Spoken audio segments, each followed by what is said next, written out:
Les Jeux Olympiques de Paris doivent être la vitrine de la France en 2024. Pourtant, sur les sites en construction des JO, des travailleurs sans papier se disent exploités.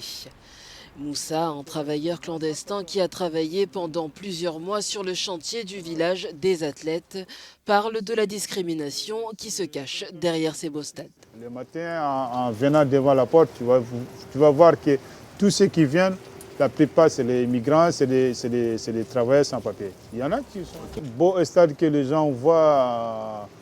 Ces stades-là, ils sont construits aux deux de pauvres, aux deux de les gens qui n'ont pas de pouvoir, n'ont pas de moyens. Voilà.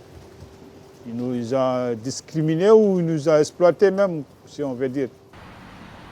Gaye Sarambounou, qui a travaillé illégalement sur le chantier du centre aquatique de Marville, future base d'entraînement pour les JO de Paris, raconte que les heures supplémentaires n'étaient jamais payées. Il va payer, mais par exemple, tu travailles 2 mois, après il paye 1 mois. C'est comme ça. Si tu travailles toujours, par exemple, je travaille décembre, il ne paye pas les premiers ou les 5 jusqu'à les 20 janvier, 25. Voilà, c'est comme ça.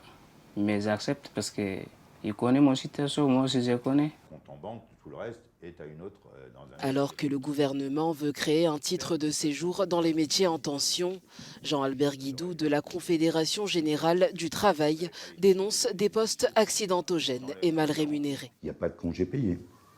Les heures sup ne sont pas payées. Et les heures sup dans le bâtiment, c'est important. Et singulièrement dans les JO, parce qu'il va falloir que les choses soient rendues en temps et en heure. Donc, voilà, c'est le gros avantage, finalement, d'avoir ce type de système qui a été mis en place et l'utilisation de travailleurs sans papier.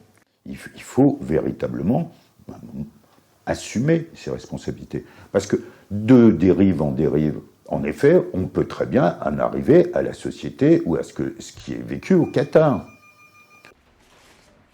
Signe que le sujet inquiète, l'inspection du travail a créé une unité spécialisée qui a contrôlé près d'un site par jour depuis 2 ans, du jamais vu en France.